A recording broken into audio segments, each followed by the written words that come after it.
Estoy harta. Estoy harta. Estoy harta.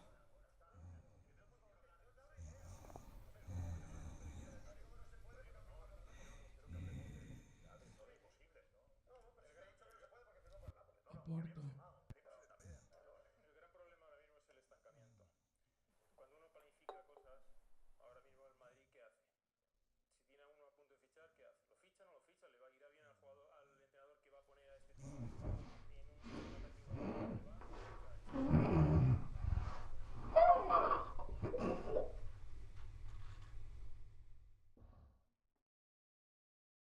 Estoy harta.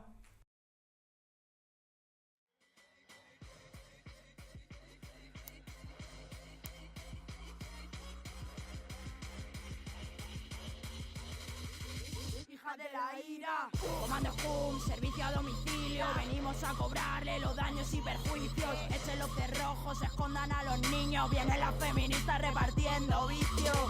El niñato que va de bien queda y se las da de bueno delante la abuela.